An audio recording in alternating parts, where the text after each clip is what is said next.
So today, again, kind of different, but not really. I'm going to talk about the structure of,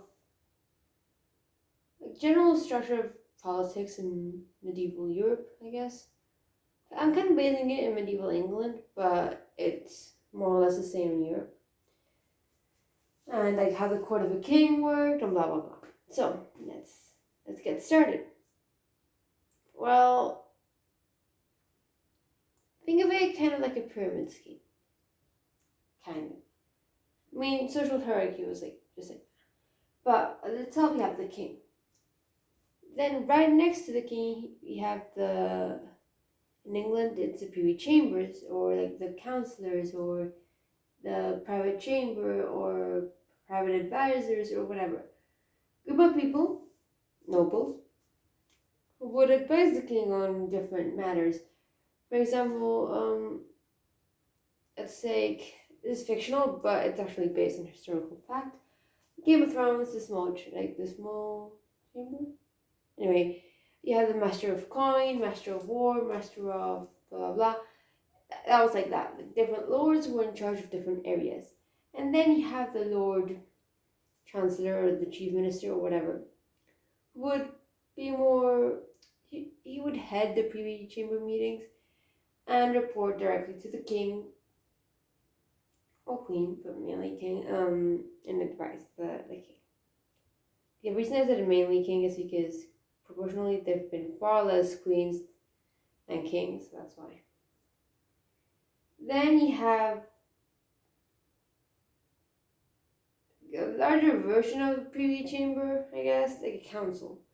It's not as exclusive, and all the members of the privy chamber are on this council, and they provide wider advice, but they don't dwell on specific matters. I mean, they do, but it's not like each noble has a role, like Minister of War, Minister of Finance, or whatever. It's more general counseling. And then you have Parliament, or how do you want to call it? I mean, Parliament, basically. Congress, whatever. Not Congress. You know what I mean. And they would be the legislative power. They would write up laws and make sure they were passed. And yeah. There's one role that I think is really important, which kind of gets a laugh, but hey, is the Groom of the Stool. This guy would personally wipe the arse of the king. Literally, I'm not even kidding, he would just wipe. But despite it sounding horrible, it was a very highly sought after position because it provided a lot of one-on-one time with the king. So there you go, more influence. And then lastly, you have the influence of the church. Especially in medieval Europe, the church played a huge part in politics.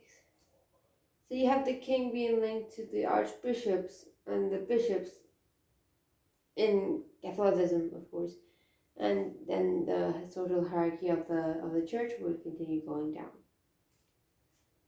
And that's pretty much it. There would also be other advisors, there would be courtiers, there would be other politicians. The wife or husband would kind of be involved. If the monarch was a child, they would have a protectorate of some sort set up. And yeah, that's pretty much it. It's really, really simple. It's a very general view. I've made different videos on government, and of course, depending on the time period, different ministers would have more or less power. Power would be more dispersed or more concentrated, but the general distribution of the court of a European or English king would be what I just said. And yeah, that's pretty much it. It's a really short video, but it's a really short summary. So yeah, I'm gonna leave it there. Hope you liked it. Hope you found it interesting, and yeah, thank you for watching. Bye.